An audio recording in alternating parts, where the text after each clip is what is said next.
Come with me as I take you to the Snowboard and Freeski Big Air World Cup in Shougang Park, which is in West Beijing.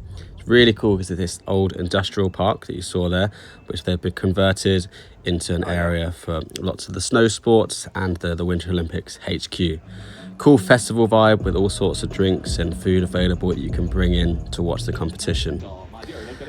So today I just watched the Freeski and we are so close to the jump, it was epic.